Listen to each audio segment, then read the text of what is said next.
En agosto, Gus Harmon nunca se consideró un hombre vengativo hasta el día en que descubrió la verdad sobre su esposa. Exoficial de inteligencia militar convertido en consultor de seguridad, Gus se había labrado una reputación por estar 3 pasos por delante de todos los demás. A los 42 años, había creado una vida cómoda, una extensa casa victoriana en las afueras de Portland, 2 hijos a los que adoraba y un matrimonio que creía sólido. Dearra Harmon había sido una artista apasionada cuando se conocieron hacía 15 años. Su temperamento fogoso había atraído a Gus, tan diferente de su enfoque metódico y calculador de la vida.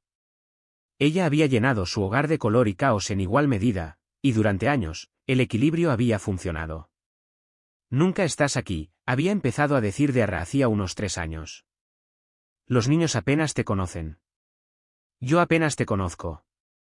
Gus trabajaba 18 horas al día construyendo su empresa de consultoría de seguridad, asegurando su futuro financiero. «Lo hago por nosotros», le había explicado. «Unos años más y bajaré el ritmo». Pero Dearra se había distanciado, pasando más tiempo en la galería de arte local donde era voluntaria. Allí conoció a Theodore «Teddy» Mercer, el nuevo director de la galería. Encantador, sofisticado y siempre presente de una manera que Gus no lo era, Teddy representaba todo lo que Dearra sentía que le faltaba a su matrimonio. El romance comenzó sutilmente.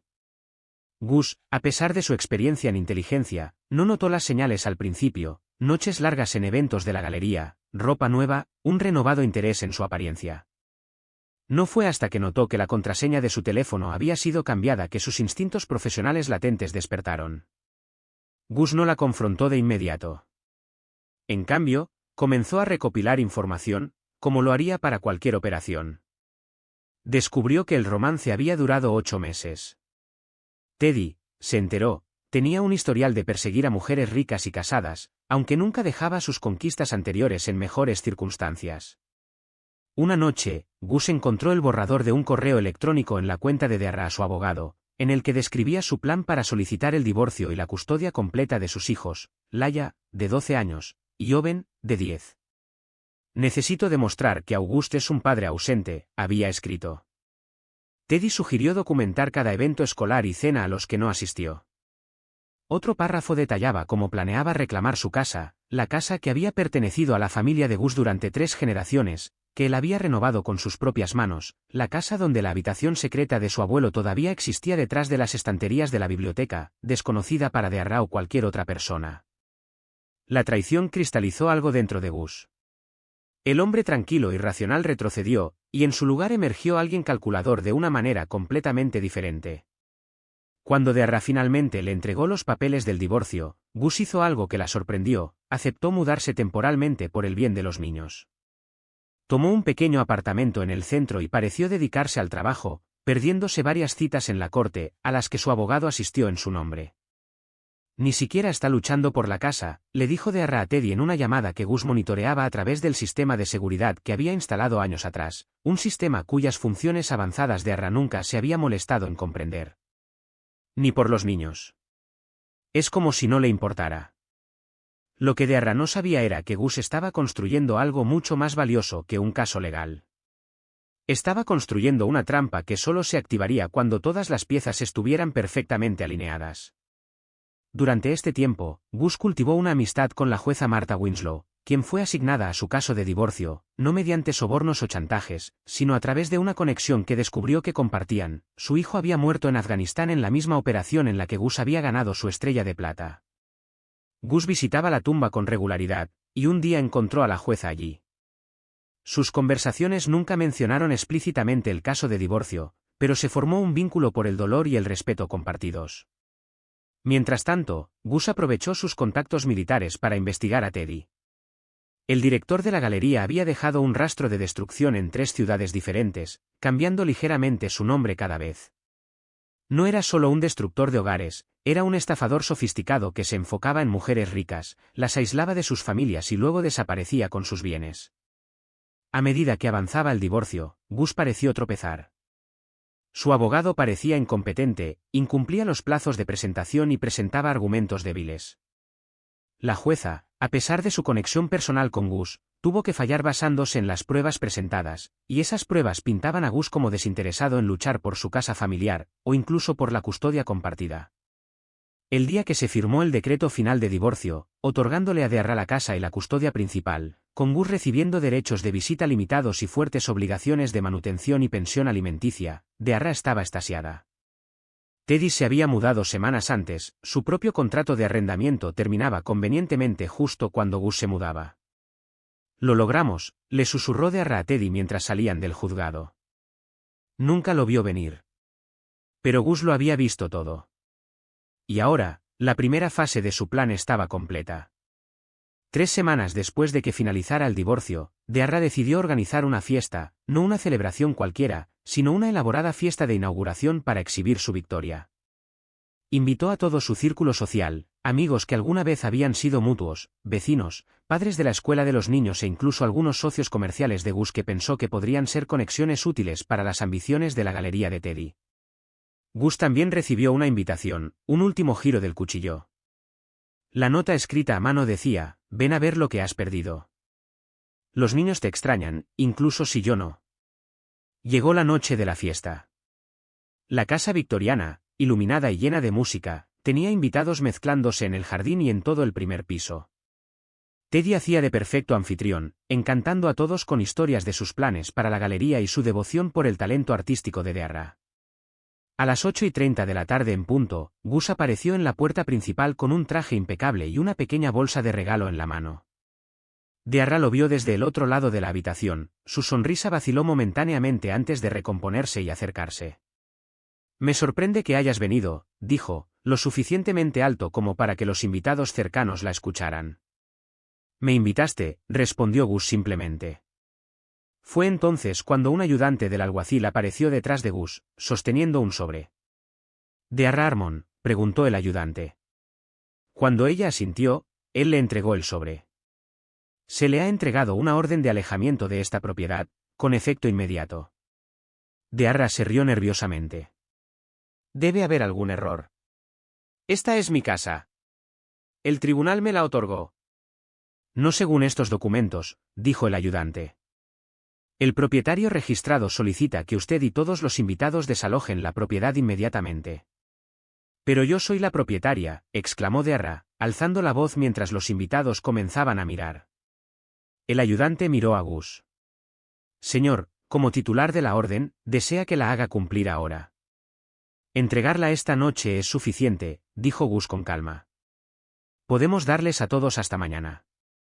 Dearra abrió el sobre de golpe, escaneando los documentos que contenía. Su rostro palideció. «Esto es imposible», susurró. Entonces su ira estalló.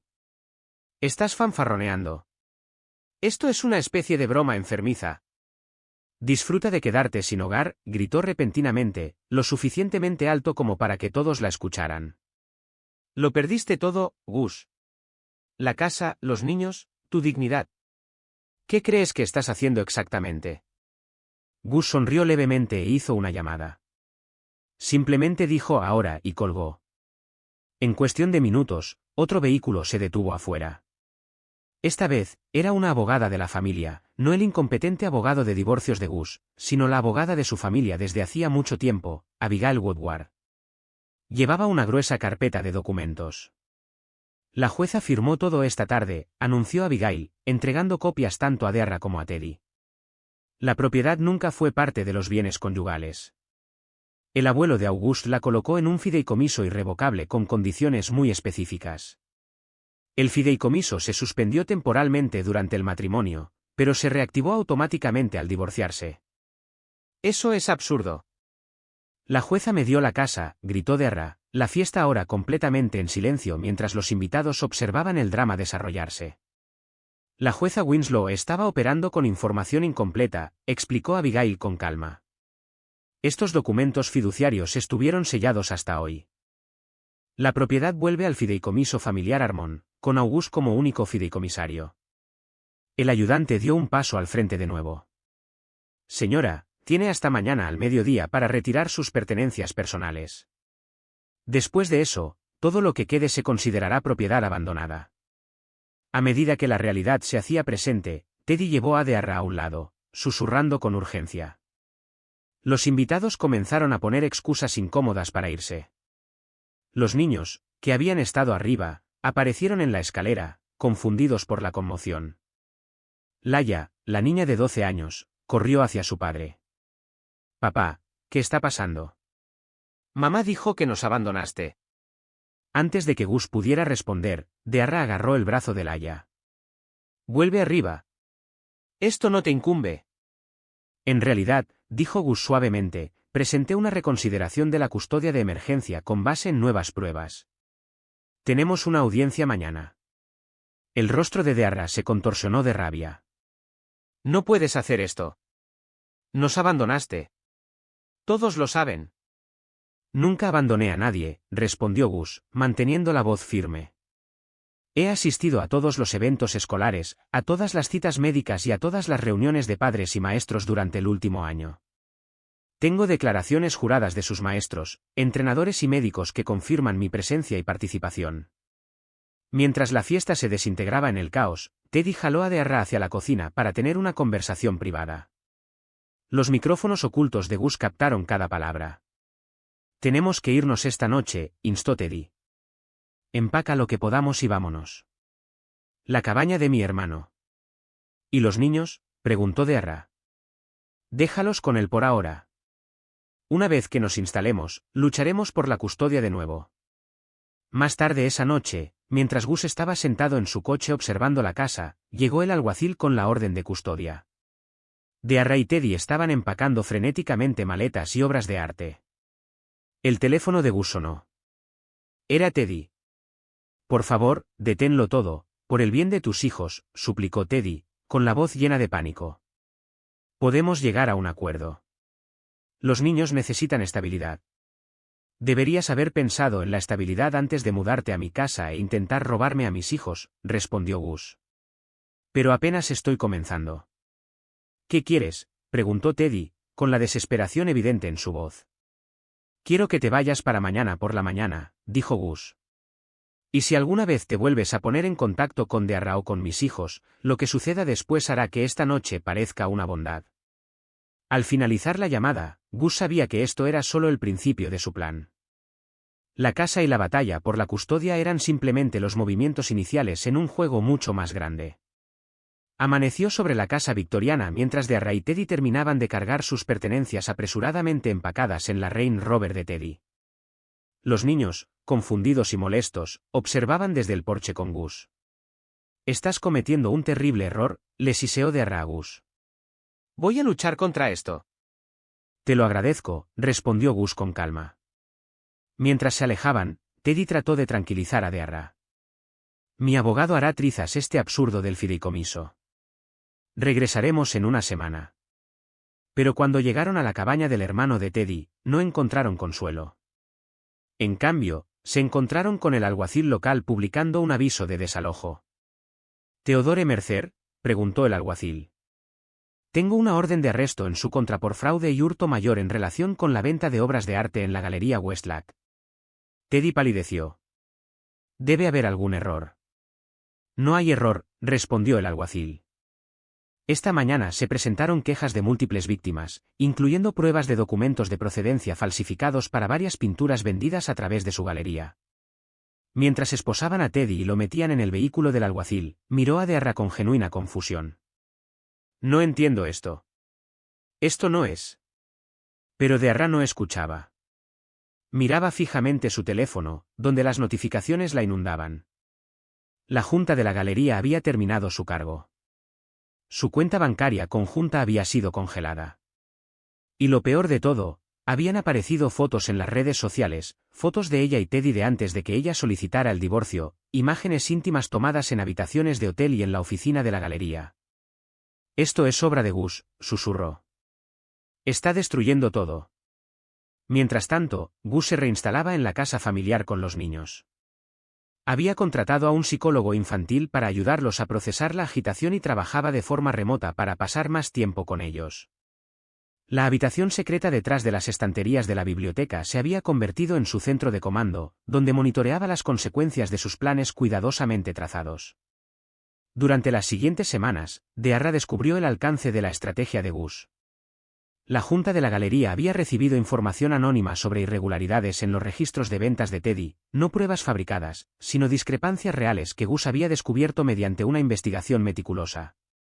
Las fotos de las redes sociales habían sido capturadas por investigadores privados que Gus había contratado meses antes, su publicación programada a la perfección para socavar cualquier simpatía que Dearra pudiera recibir. Lo más devastador fue la revelación de que Teddy había estado planeando dejar a Dearra desde el principio.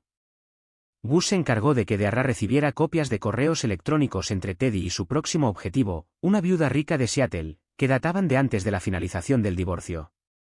Con Teddy en la cárcel en espera de juicio y su reputación por los suelos, Dearra finalmente llamó a Gus. «Has ganado», dijo con voz hueca. «Me voy de la ciudad. Solo déjame despedirme de los niños». «Así no funcionan las cosas», respondió Gus.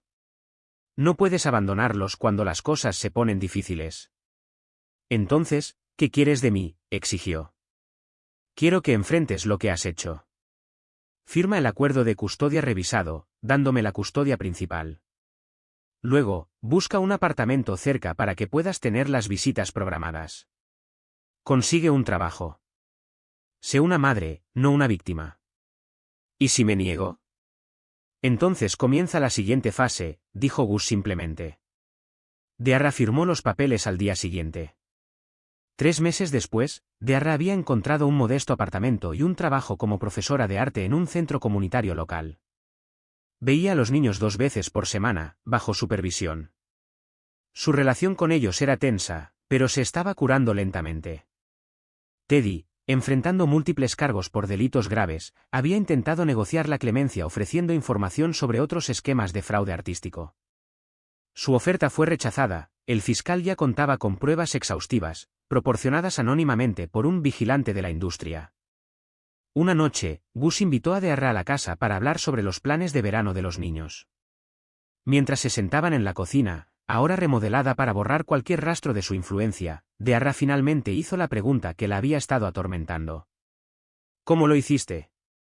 ¿Cómo planeaste todo esto sin que yo me enterara?». Gus se sirvió una taza de café antes de responder. «Aprendí en el ejército que la mejor arma no es la que disparas, sino la que nunca tienes que usar porque tu oponente ya ha perdido. Yo no creé el fraude de Teddy ni tu traición. Solo me aseguré de que hubiera consecuencias». «El fideicomiso», dijo Dearra. «Nunca existió, ¿verdad?». Gus esbozó una pequeña sonrisa. «El fideicomiso familiar Armon fue establecido por mi abuelo». Esa parte era cierta. Pero la cláusula sobre el divorcio se agregó al día siguiente de que encontré tus correos electrónicos a tu abogado. La jueza Winslow aceleró la tramitación de la enmienda y antedató los documentos, un pequeño favor para el hombre que intentó salvar a su hijo. «Arruinaste mi vida», susurró Dearra. «No», la corrigió Gus. «Te di exactamente lo que merecías. Ni más ni menos». Mientras Dearra se iba, Gus regresó a su estudio. En su escritorio había una foto enmarcada de su unidad militar, tomada hacía 15 años en Afganistán. Junto a ella, había una foto más reciente de él con Laia y Owen, sus sonrisas eran genuinas a pesar de la confusión de los últimos meses. En la habitación secreta detrás de las estanterías, los monitores aún mostraban imágenes de vigilancia de varios lugares, la cabaña del hermano de Teddy, el apartamento de Dearra, la galería. Gus los apagó uno por uno. La operación había concluido. La amenaza había sido neutralizada. Había protegido lo que más importaba, sus hijos y su legado. El oficial de inteligencia que llevaba dentro sabía que la vigilancia era eterna. El padre que llevaba dentro esperaba que lo peor hubiera pasado. En cuanto al perdón, eso nunca formó parte de los parámetros de la misión. Comparte tus pensamientos en la sección de comentarios a continuación y no olvides darle me gusta, compartir y suscribirte.